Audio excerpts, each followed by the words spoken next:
I'm fascinated by something Shasky just said, and it kind of furthered a potential opinion that I have. And I am going to call it that. It's a potential opinion. I'm not sure exactly what the 49ers are doing here. I do know that it's unprecedented and it doesn't make a whole lot of sense. And that is focusing on QB4. Speaking about QB4 in press conferences, talking about how good he was in OTAs, handing him time in a practice when you are handing the keys over to potentially multiple young quarterbacks, some of whom are coming back from injury and, in theory, need that time. Why is Brandon Allen getting called out by Kyle Shanahan as being so good and as someone who will continue to get time even when Brock is practicing, meaning we're handing reps over to QB4? So let's use deductive reasoning here. What could they be doing? I know that a lot of fans are like, well, they've had quarterback injuries before, so, we need 80 guys. I get that. Yeah. I don't think it's realistic that that's the way an NFL team approaches its season. In other words, do you want to be as insulated as possible? Yes. Does your fear from previous seasons mean that you need to start robbing time from your ones and twos because you're convinced that your guys are going to get hurt? I just don't know if you can operate that way. I find this to be unique and different. I don't think Sam Darnold has any trade value. I think Trey might. It feels to me like they're getting Brandon Allen ready to be the 3 because if Trey can show a couple of things in preseason week 1 or 2 that they would like to move him and remove this whole controversy, if you will, or dynamic. Or maybe Brandon Allen, and I disagree with what Joe was saying earlier about get rid of Brandon Allen, forget Brandon Allen. That's Joe's opinion, and he's entitled to it. He's been out at practice 2 straight days, but Kyle Shanahan, I'm imagining, sees it a little bit differently. And if you read the piece from Matt Mayoko today on NBC Sports Bay Area about why Brandon Allen came here, he took $200,000 guaranteed to come into a system where he felt like he could thrive, and it's a spot where he thought that he would have a chance to compete and maybe play. And I do think that part of it is the history of Kyle Shanahan with the 49ers, and maybe it's PTSD from last year in the Eagle game where you just ran out of quarterbacks, and you can't get into a spot again where you flat run out of quarterbacks. Now, is Brandon Allen going to be on your practice squad if push comes to shove? I don't think so. Someone else would grab him. He's started 9 games in the NFL. He's 30, 31 years old. He's been around long enough to where he's going to get grabbed. Now, the fear about Brock Purdy last year was that he would have been grabbed if you tried to put him on the practice squad, which is ultimately why, in part, they chose him over Nate Sudfeld, was they were afraid of losing Brock Purdy. If they would have not kept him on the roster, some of the team could have claimed him before he went down to the practice squad. So will Brandon Allen survive that same process? I doubt it. So you're in that spot now where you got 4 QBs for 3 spots, and I honestly don't think that they know what their QB 2, 3, and 4 will be, or maybe they already do, and they're setting us all up for the Trey Lance trade. Oh, I don't think they necessarily know, but my intrigue is not that they have 4 QBs. It's that they're talking so much about QB4. Right. They're giving him so much real estate. If we're all going to agree, and Kyle literally said it publicly 2 days ago, if there is a QB2 battle between Trey and Sam, why would we not just assume that the loser of the battle is QB3? Doesn't that seem obvious? You have a battle for a 2. Someone wins it. Yeah. Loser gets the 3. You have a battle for the 1. The loser's your backup. Right. That's normally the way it goes. So is that the case here? Doesn't feel like it to me. Doesn't feel like it because they are using valuable real estate on QB4, talking him up, speaking about how great he was at OTAs and quote-unquote what he's earned. That is different. That's different. Even those of you who want to point out that when Jimmy Garoppolo, and this, I would argue this is a completely different circumstance, but when Garoppolo restructures the deal and comes back last year, for a hot minute, Brock Purdy was the 4. Right. And they weren't talking about him. Nobody was like, well, Brock has earned this, that, and the other. So as Jimmy gets ready for week 1 to be Trey's backup. Brock Purdy has absolutely earned not only some time as far as reps, but we're going to sit here and use press conference time to talk about how amazing they didn't do any of that. Well, part of that is because they wanted to maybe be able to shuffle him through and keep him on the practice squad. Well, maybe. I don't know. I actually don't even know that. Like, I think that there was a QB3 battle going on. Sudfeld and Purdy. But they didn't want to loser build up gets Purdy cut. in case Purdy was going to lose that battle temporarily, and you wanted to keep him on the practice squad. You want to sneak him on the squad if possible, but it never came to that. Yeah. I mean, again, a totally different August. Last year than this year. Because Jimmy G on the side. Jimmy Garoppolo for part of it, and then restructuring a deal, and suddenly he jumps everybody, and he's QB2. Sudfeld was supposed to be 2. He ends up as 4. He's not even on the team. All of that. This one feels different because I know if I'm a 49er fan. If Lance and Darnold are both obviously the second and third in either order, second and third best QBs, well, just keep those 3. Those are your guys. But all the while, Brandon Allen. And I'm telling you, this isn't just, people who went to practice and I'm listening to a press conference. People inside and close to the organization have been whispering about Brandon Allen since OTAs. What's the obsession? Why would anybody even care? I've never even thought about a QB4 before in August. There's got to be a reason.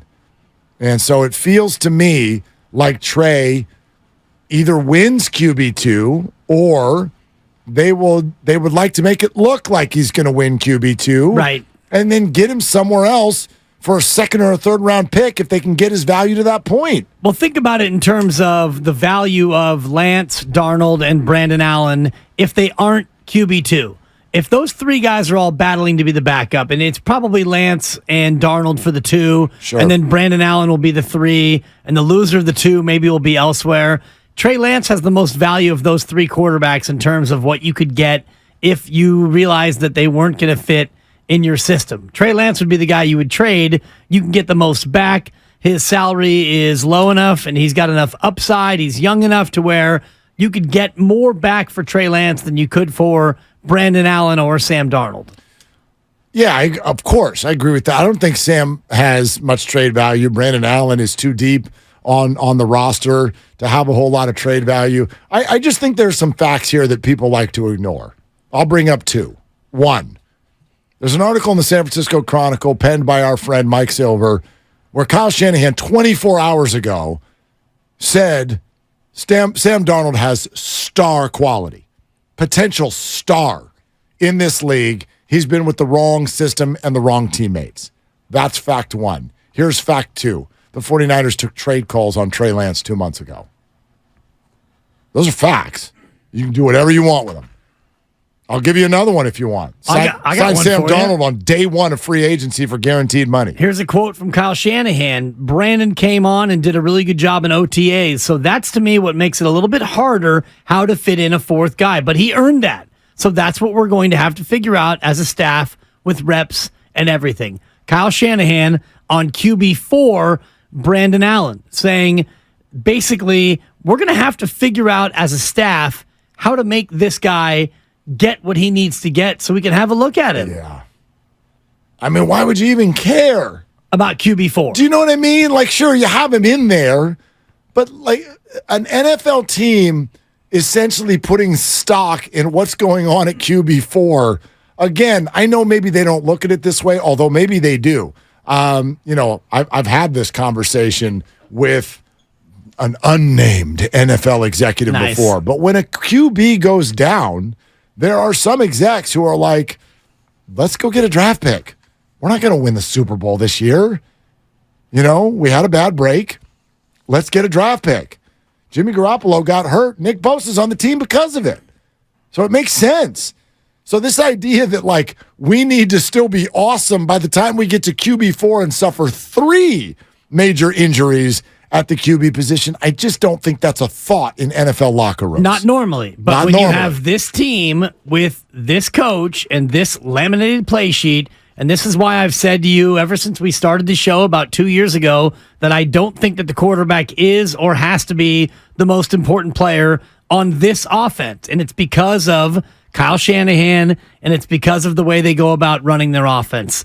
A lot of 21 personnel, 2 running backs, 1 tight end, and one of your running backs is the best fullback in football who's great at blocking, and your running back now is maybe the best running back in football. Your tight end is a top 3 guy. You have a Hall of Fame left tackle and 2 unbelievable wide receivers. So if you take all of that in totality and you go Brock, Trey, Sam, or Brandon, I could see them winning. Maybe you won't win the Super Bowl with all 4. Maybe you won't win the Super Bowl with any of the 4. But I look at any of the 4 and I could say, yeah, with that other talent around them, those quarterbacks should be good enough. And I said this to you last year when Brock Purdy got the job, and we were talking about what do you expect now?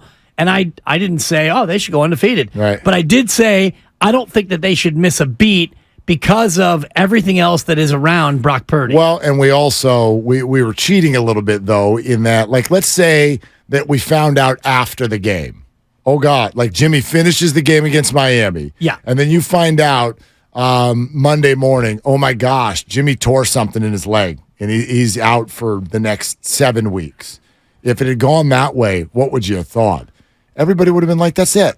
The season's over. Yeah, the only reason, well, no, we started that way because we got to see 3.5 quarters of Brock. They scored 30-something points. They rally back. They beat a good Miami Dolphin football team. And so you're thinking at minimum to yourself, well, geez, like, I mean, it's only been 3 quarters, but that kind of looked nice.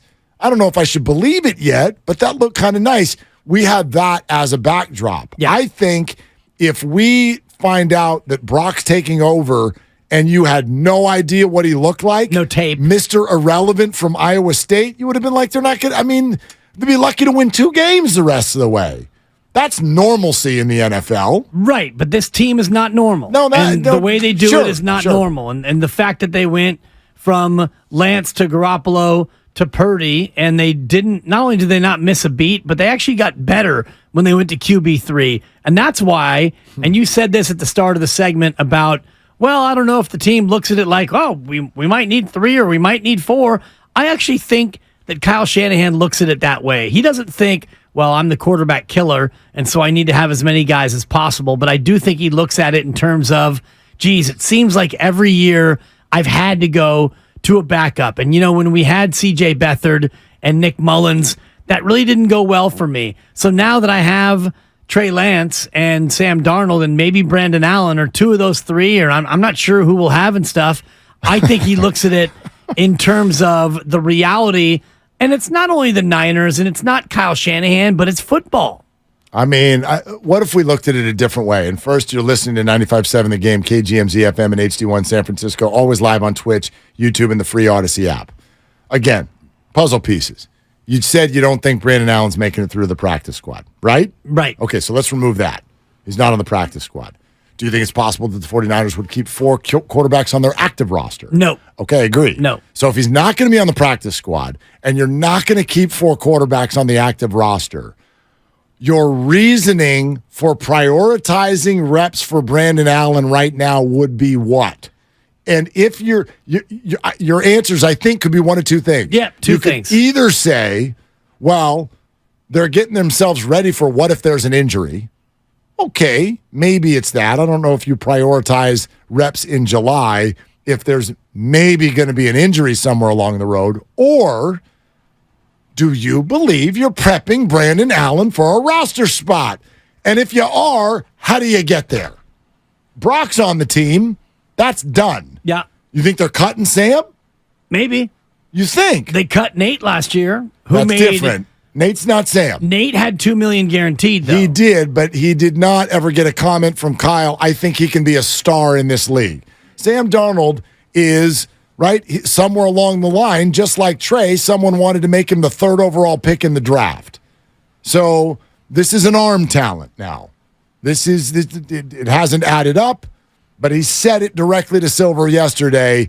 this guy's been with the wrong system and the wrong teammates. That was Silver's words saying one thing is clear, Shanahan views Darnold as a potential star. No, but his words, his quote, talking about sometimes you need to be in a better system, you need to have better teammates around you. That's a direct quote from Kyle Shanahan. He said, you look at the history of the league, the quarterback is not dependent on one person. You got to have good players around you. You've got to be in a good situation, and that's always tough. And then he goes on to say, and these are Shanahan's words, I mean, Steve Young took a while to get going. So he goes from talking about Sam's situation to Steve Young. That's a leap. And he's one of the best quarterbacks of all time. I don't compare anyone to Steve, but why can't Sam be like that? He's got that type of ability. Why? Okay. He's that type of person. Again. And I'm just pumped that we can get a talented guy like him here. Brock's getting a roster spot and stuff. Sam, based on what we know, what you're saying right there, it is my belief Sam's getting a roster spot. So if Brock's got a spot and Sam's got a spot, how are you getting Brandon Allen on this roster? How are you doing it? Why would you even be caring about that? If your answer is, well, there's one of two things. There could be an injury. Could be an injury. You could be doing that. You've got Brock Purdy coming off of a UCL repair, internal brace, and, according to some, they rushed him back.